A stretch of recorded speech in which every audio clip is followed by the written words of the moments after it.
Hi everyone, this is Arvind from MindMajix, and today I welcome you all to this amazing session on Jenkins interview questions. So, guys, we are starting with this DevOps interview question series, and in this particular series, we will be covering a lot of topics and the trending tools in the DevOps ecosystem, such as Jenkins, Docker, Kubernetes, AWS, Terraform, and so on. So, in this particular video, we will be covering roughly around 30 questions related to Jenkins. So these 30 questions, as you all know, we have divided them into three categories. So the first set of questions is like first 10 questions are for freshers or the beginners. Then the next 10 questions are for the intermediate people, like those people who have at least 2 to 3 years of experience working with Jenkins. And then finally, we have the last set of questions, like 10 questions. And in those 10 questions, we will be covering the topics or the questions related to the advanced people, like those people who have at least 4 to 5 years of experience working with Jenkins. So this is the whole agenda for today's video. And before moving ahead, I want you guys to subscribe to MindMajix YouTube channel and also hit that bell icon so that you never miss an update from us. So without any further delay, let's get started with our first question. So the first question is a very basic and a very obvious question. What is Jenkins? So, guys, Jenkins is one of the leading open source continuous integration tool or CI tool in the IT space.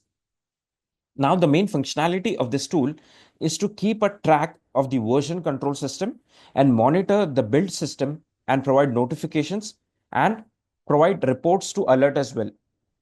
So, this particular tool enables you to deliver software by integrating with a large number of testing and deployment technologies. So, guys, this was a quick overview of what exactly is Jenkins, and I believe this is a crisp and spot on definition of Jenkins. Now, let's move ahead and discuss the next question. So, the next question is, what are the advantages of using Jenkins? So, guys, there are numerous advantages of using Jenkins, and the first reason or the first advantage of using Jenkins is that it is an open source tool and it is quite user friendly. So what do you mean by open source? So open source simply means that the code of Jenkins is available on the internet.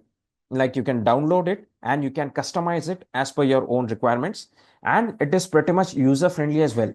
So even those people who are new to the IT world or they have recently started working in the IT industry, so those people as well can easily work with Jenkins. The next advantage is that it is pretty much easy to install Jenkins, like we will be seeing in the next questions, like how to install Jenkins on your system. The next advantage is that it provides great collaboration between development and the operations team.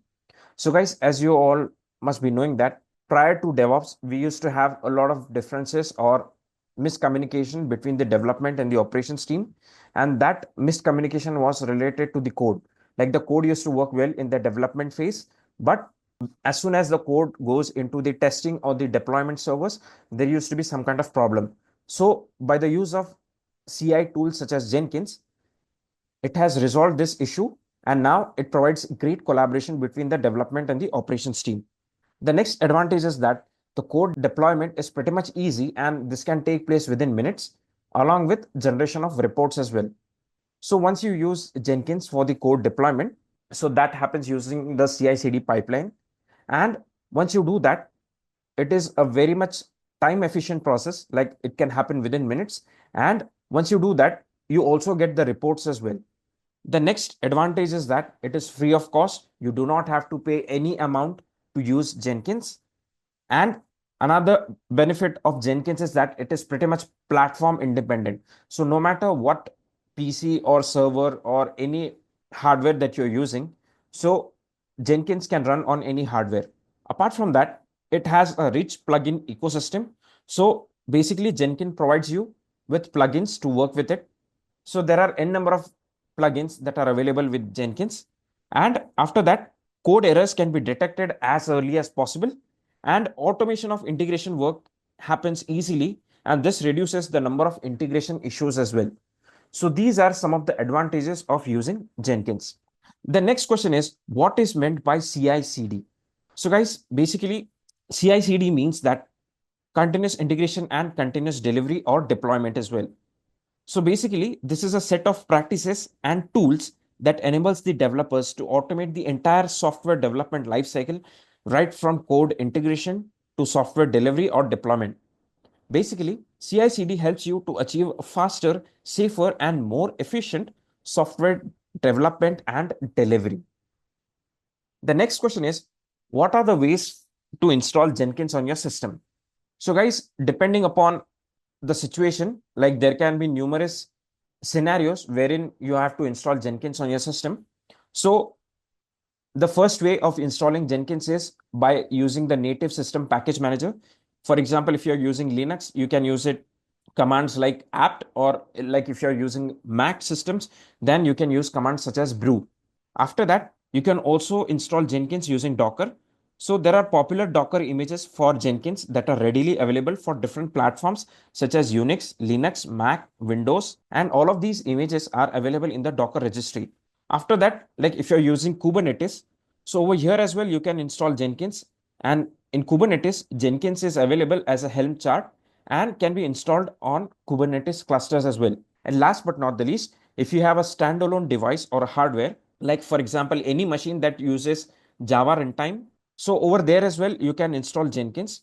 For that, what you have to do is first prerequisite over here is that you have to install Java. After that, once you install Java, you also have to install Apache Tomcat. Any latest version will do. After that, you have to download the Jenkins war file, and then you have to deploy that war file. And the deployment takes place using Tomcat. And last but not the least, in the final step, what you have to do is you have to install the suggested plugins. So once you follow all of these steps, you will be able to see the Jenkins dashboard. So once you see the Jenkins dashboard, it means that you have successfully installed Jenkins on your standalone machine. The next question is, mention what are the commands that you can use to start Jenkins manually. In order to start Jenkins manually, what you have to do is you have to open the console or the command line, and you have to go to your Jenkins installation directory. So once you go to the Jenkins installation directory, over there, what you can do is you can use commands such as jenkins.exe start in order to start the Jenkins manually. Apart from that, if you have to stop Jenkins, you can use commands such as jenkins.exe stop. And finally, if you have to restart the Jenkins in any situation, the command for that is jenkins.exe restart. The next question is, what is a Jenkins pipeline? Jenkins pipelines is the core concept of Jenkins. So the pipeline over here represents the continuous delivery and continuous integration, this or the CI/CD of all of the jobs in the software development lifecycle as well as the DevOps lifecycle. If you talk about the definition of Jenkins pipeline, so basically it is a set of plugins that support the implementation and integration of continuous delivery pipelines using Jenkins. So it connects this pipeline in a particular format, and the Jenkins pipelines solves several problems like maintenance of thousands of jobs and maintaining deployment without the needing to resort to other powerful methods. The next question is, explain the types of pipelines in Jenkins. So guys, in this particular question, you have to answer in such a way that, like the interviewer, what they can do is they can, just to confuse you, they can ask you, what are the three types of pipelines in Jenkins, or explain, are there two pipelines in Jenkins or three pipelines, like the types of pipelines. So over here, you have to first understand that there are only two types of pipelines in Jenkins. The first one is the scripted pipeline. So what is a scripted pipeline? So it is based on Groovy script as that domain specific language. So over here, one or more node blocks do the core work throughout the entire pipeline. Next, or the second type of pipeline is the declarative pipeline. So basically, declarative pipeline provides a simple and a friendly syntax to define a pipeline. Over here, the pipeline block represents the work done throughout the pipeline. The next question is, what are some of the default environment variables in Jenkins? So guys, there are numerous default environment variables in Jenkins, and the first one among them is job name. So basically, the name that you give to your job when it is first set up, that is done using the environment variable job name. After that, you have the next environment variable, which is the node name. So basically, this is the name of the node on which the current build is running. After that, you have workspace. So this refers to the path of the workspace that you're currently using. Next, you have the build URL variable. So this indicates the URL where the results of the build can be found. And last but not the least, you have the Jenkins URL. So this is a set of URL of the Jenkins master that is responsible for running the build.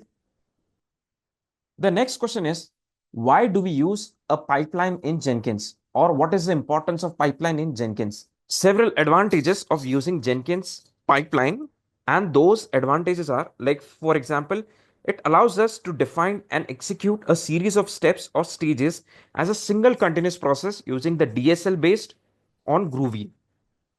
After that, so it enables us to write our pipeline code in a version control repository such as Git along with our source code, and this considerably improves the collaboration and maintainability of the code.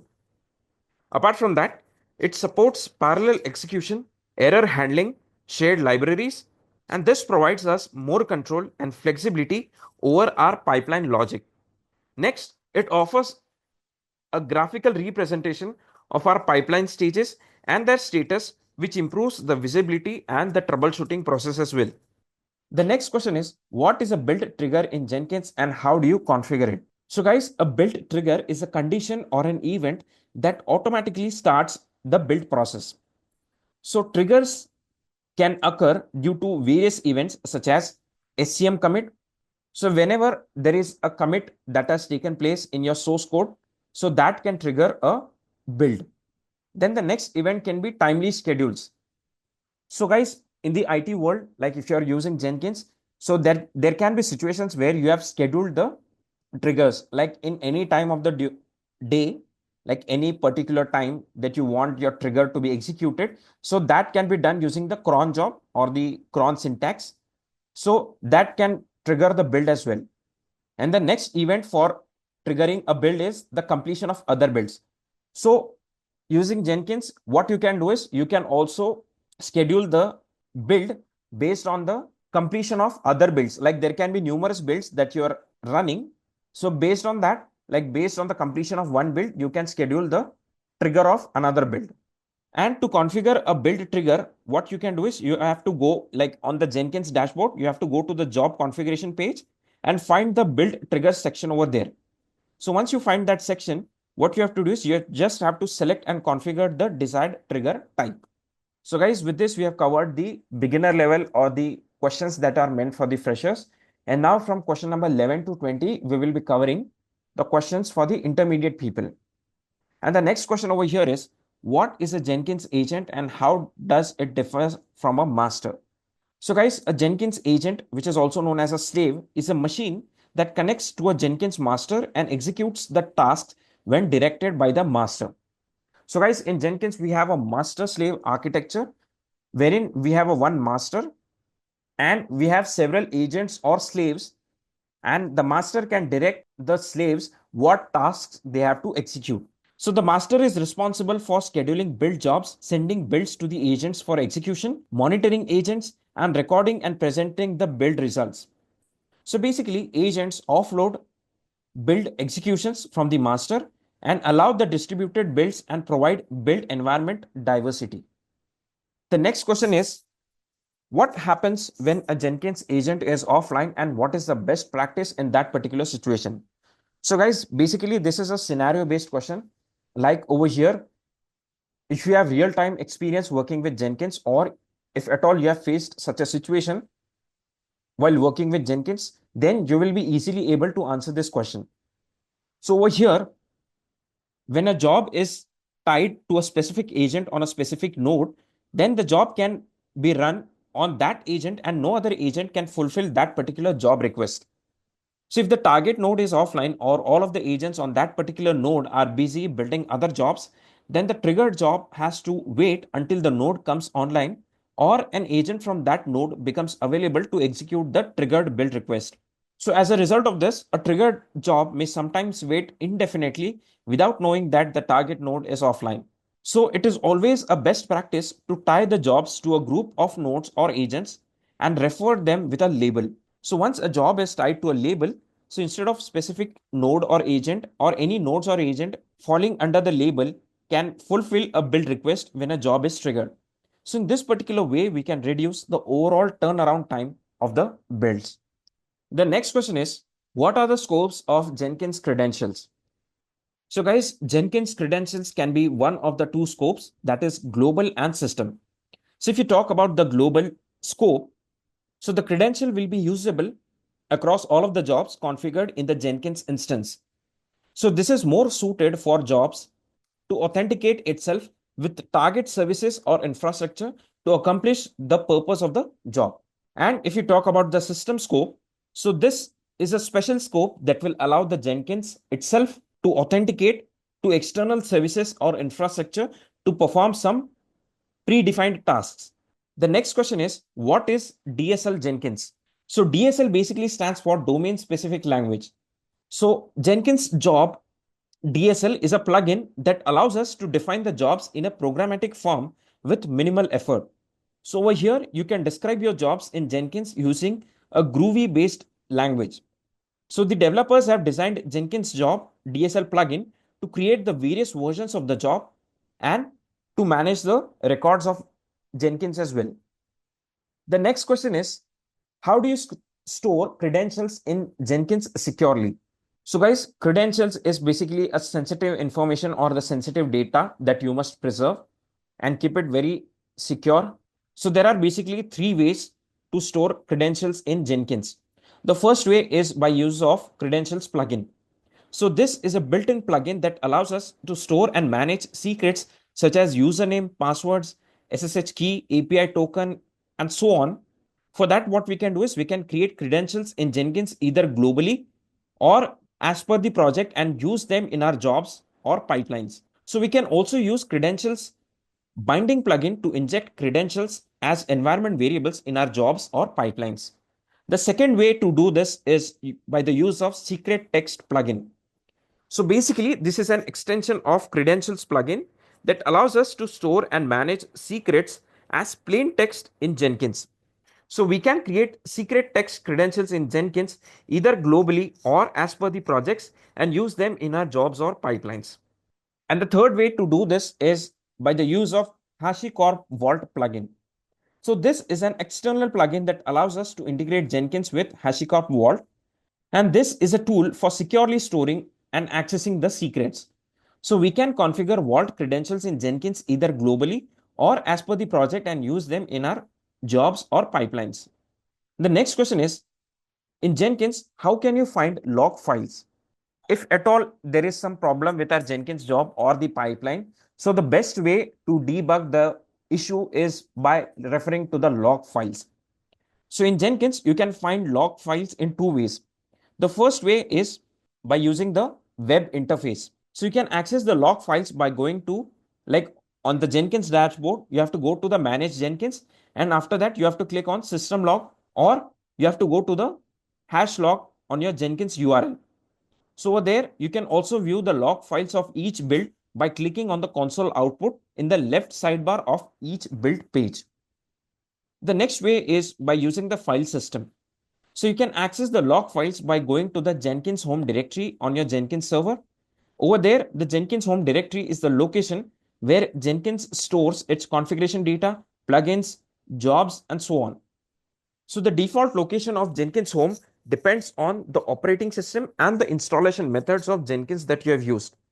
So for example, on Linux, it is usually under the where lib Jenkins location. So the log files over here are stored under the subdirectory of Jenkins home. The main log file is the jenkins.log, which contains the system logs of Jenkins. The next question is, how do you integrate static code analysis tools into a Jenkins pipeline? So basically, even before answering how do you integrate the static code analysis into a Jenkins pipelines, you have to first understand what is static code analysis. So static code analysis tools such as SonarQube, CheckStyle, or FindBugs help us automatically analyze the source code for potential errors or any other security vulnerabilities. So to integrate static code analysis into a Jenkins pipeline, what you have to do is you have to first install the plugin through the Jenkins management interface. After that, in the Jenkins pipeline configuration, you have to add steps to execute the static code analysis during the build process. And finally, in the third step, you have to configure the pipeline to analyze the results, potentially fail the build on violations, and display the results directly within the Jenkins UI for a review. So this automates the code quality checks and ensures that the code standards are consistent. The next question is, explain how can you move or copy Jenkins from one server to another. So guys, in this particular question, you can answer by saying that this can be accomplished by copying the jobs directory from the old server to a new one. And that can be done by moving a job from one installation of Jenkins to another by simply copying the corresponding job directory. Apart from that, what you can do is you can make a copy of an existing job by making a clone of a job directory by a different name. And the third way is by renaming an existing job by renaming the directory itself. So note that if you change your job name, you will also need to change any other job that tries to call the renamed job. The next question is, what do you mean by pipeline as a code? So pipeline as a code describes the set of features that allow Jenkins users to define pipelined job processes with code stored and versioned in a secured or the source repository. So these features allow Jenkins to discover, manage and run the jobs for multiple source repositories and branches, and thereby eliminating the need for manual job creation and management. So to use the pipeline as a code, the project must contain a file named Jenkins file in the repository root, which contains a pipeline script. The next question is, how can you temporarily turn off Jenkins security if the administrative users have locked themselves out of the admin console? So guys, this is another tricky situation, and such kind of questions can be asked in the interviews just to check the depth of your knowledge. So over here, what you can do is the Jenkins home folder contains a file by the name config.xml. And when you enable the security in this file, so basically this file contains an element called use security. So by default, that is set to true. So if you change this setting to false, the security will be disabled the next time Jenkins is restarted. So for temporarily turning it off, what you can do is you can turn this feature to false from true. However, we must understand that disabling security should always be a last resort and a temporary measure. So once you resolve the authentication issues, you have to make sure that you re-enable the Jenkins security, like you have to turn it to true again and reboot the CI server. So guys, with this, we have covered the intermediate level of questions for Jenkins. And now question number 21 to 30, we will be covering some advanced level of questions related to Jenkins. So the next question over here is, how can we implement a rolling update deployment strategy using Jenkins? So guys, this is a very common situation while working with Jenkins, and it is very likely that you will be asked this question in the actual interview as well. So basically, implementing a rolling update deployment strategy using Jenkins ensures that your application is updated incrementally across instances, and this minimizes the downtime and the risk as well. And this can be achieved in Jenkins using multiple options. The first option could be by the use of Jenkins and Ansible. So if you're using Jenkins with Ansible, so in that case, what you can do is you can use an inventory setup and you can use Ansible playbooks for rolling update. And after that, you have to use the Jenkins pipeline script as well. Over here, another option could be, first, you have to create a pipeline that builds and tests your application. After that, you have to use a deployment tool like Kubernetes or any cloud platform's deployment service as well. Next, you have to configure the deployment to update the instances gradually. And finally, you have to monitor the deployment and implement the rollback mechanisms. So just to give you an example, over here, what we have done is we have written the YAML file. Over here, you have to mention the strategy that you're using, the type, that is the rolling update. And in the rolling update, you have to define max search equal to 1 and max unavailable equal to 1. So after defining the YAML file, you have to write the Jenkins file. So basically over here, what we have done is we have mentioned the stage, which is the deployment stage, and the steps that you have to write in order to execute that. So over here, we have written a script in which we have defined the deployment using the Kubernetes and the deployment.yaml file, which we have previously seen. And after that, you have to roll out in Kubernetes and verify the rollout. The next question is, what is the use of Jenkins home directory? So Jenkins home directory is the place where all of the settings, logs, and configurations are stored. So basically, it stores all of this information in the XML file format. So this directory contains a subdirectory for every Jenkins build job that is being operated. And every directory has two subdirectories. So basically builds and workspaces. And apart from that, there are some other files as well that are present in this particular location. So these subdirectories are important as the workspace directory is located at the place where Jenkins is building the project and it contains our source code. So the builds directory stores the history of all of the builds performed for this particular job. The next question is Jenkins enough for automation? So the answer to this question is no. Jenkins alone is not enough for achieving complete automation. So Jenkins is an automation server that helps us automate the CI/CD process. However, Jenkins also relies on various other tools and plugins to perform different tasks such as source code management, continuous testing, deployment, notification, and so on. For example, we may need tools such as Git, Maven, Docker, Kubernetes, and so on to work with Jenkins. So therefore, Jenkins is not enough for automation by itself, but it acts as an orchestrator that integrates with other tools and plugins to achieve complete automation. The next question is, what is continuous testing? So continuous testing is the process where you execute the automated tests as a part of the software delivery pipeline. So this is done so that you get the feedback on the business risks that are associated with the software as early as possible.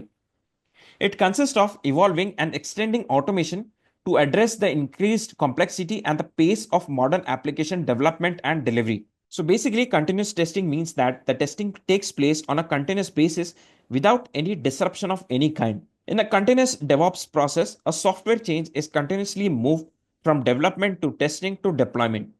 So here the code undergoes continuous development, delivery, testing, and deployment as well. The next question is, how will you secure Jenkins? So guys, there are a few practices that you must follow in order to secure the Jenkins. And the first and foremost practice over here is that you have to make sure that the global security is always turned on. Apart from that, you have to also check if the Jenkins is integrated with the company's user directory with an appropriate plugin. Next, you have to ensure that the matrix or the project matrix is enabled in order to fine tune the access level. Apart from that, you have to automate the process of setting rights or privileges in Jenkins with custom version controlled script. Next, you have to limit physical access to Jenkins data folders, like only authorized and authenticated users should have access to the Jenkins data and the Jenkins folders. And last but not the least, you must periodically run the security audits on Jenkins. So guys, if you follow these practices, you will achieve security, or you can be rest assured of the security policies of Jenkins. The next question is, how to do global tool configurations in Jenkins. So basically, global tools are the tools that need to be installed outside the Jenkins environment, and they need to be controlled from within the Jenkins environment. Hence, it needs its corresponding Jenkins plugin as well. So if you talk about the steps to achieve this, so the first step would be you have to install the plugin into Jenkins instance to include the global tool into a list of global tools used by Jenkins. Next, you have to install the tool in the Jenkins instance or provide a way with the help of a command, or you can also download it to install the tool during runtime. After that, you have to go to manage Jenkins on the Jenkins dashboard, and you have to go to global tools configuration and scroll through the list of tool list and configure the global tool specific configurations. And finally, you have to make use of the installed global tool in your job or the pipeline. The next question is, what is Kubernetes and how can you integrate it with Jenkins? So basically, Kubernetes is a container orchestration tool, and it is a portable and open source platform that is used for managing the workloads and the services that are containerized. So with the help of Kubernetes, a group of hosts running on the Linux containers can easily and efficiently be managed. So to manage the continuous delivery pipeline, the most efficient way is to deploy Jenkins with Kubernetes engine. So basically, Kubernetes enables the creation of multiple container instances to satisfy more fault tolerance. And you can use Kubernetes to deploy in the case of continuous deployment as well. The next question is, where do you find errors in Jenkins? So guys, you can find errors in Jenkins at various places, like the first and foremost and the very easily available location is the console output. So in console output, you have a detailed log of each build execution. So you can access it by clicking on the build number in the build history or by clicking on the console output in the left sidebar of each build page. Apart from that, you can find errors in the build status. So the build status shows the result of each build execution, such as success, failure, unstable, aborted, and so on. So you can see it by looking at the color coded icons in the build history or by looking at the build status badge in each build page. The next location is the test results. So this shows the outcome of each test case that is executed during the build process. So you can access it by clicking on the test results in the left sidebar of each build page. And finally, you can see the errors in the Jenkins logs. So this shows the system of logs of Jenkins such as startup, shutdown, plugin installation, configuration changes, and so on. So you can access it by going to manage Jenkins in the Jenkins dashboard, then click on system log or by going into the hash log of your Jenkins URL. The next question is how to create a continuous deployment in Jenkins. So to create a continuous deployment in Jenkins, there are a few steps that you need to follow. The first step would be by creating a pipeline job. So you have to create a pipeline job that defines and executes the steps or stages for building, testing, and deploying your software project using a Jenkins pipeline script, which is a DSL based on Groovy. So you can write the pipeline script in two ways. As we have already seen, it can be either declarative or scripted. After that, you have to configure the build triggers. So why do we have to do this? Basically, for the pipeline job to run automatically whenever there is a code change in the source repository or whenever there is a manual trigger from the user. So you can use various options such as SCM polling, webhook, cron expression, etc. to set up the build triggers. Next, you have to configure the deployment stage of the pipeline job to deploy the software to the target environment using the appropriate tools and commands. So you can use various plugins or tools such as Docker, Kubernetes, or any cloud specific tools such as AWS Azure to perform the deployment as well. And finally, you have to configure the post build actions or steps for the pipeline job to notify the stakeholders about the deployment status and the outcome. For that, you can use various plugins or tools such as email extension, Slack, Teams, Jira, and so on in order to send the notifications. The next question is, how do you implement serverless deployments using Jenkins? So guys, implementing serverless deployments using Jenkins typically involves deploying functions like AWS Lambda, Azure functions, or Google Cloud functions through a CI/CD pipeline. So Jenkins automates this process of packaging, testing, and deploying serverless code using infrastructure as a code tool or native SDKs. So if you talk about the steps to implement serverless deployments using Jenkins, so the first and obvious step would be by integrating with serverless frameworks. So if you're using cloud, so over here you can use AWS Lambda functions or you can use serverless functions for Azure and GCP as well. Next, you have to create a pipeline for building and packaging the serverless functions. And after that, you have to implement deployment steps for serverless platforms. The fourth step would be managing the configuration and environment variables of different stages. And finally, you have to implement testing, monitoring for serverless functions. And guys, just to give you an example, like if you have to implement serverless deployments using Jenkins, the first step would be writing the YAML file for this. So over here, you have written a YAML file. Over here, we have mentioned the service, like the name of the app, the provider, and the details of the cloud platform. Like for example, the name is AWS, the runtime is the node on which we have to deploy. And in case of AWS, we have also have to mention the region. In our case, it is US East 1. And then the functions that are used for serverless deployments. Over here, we are using the hello and handler.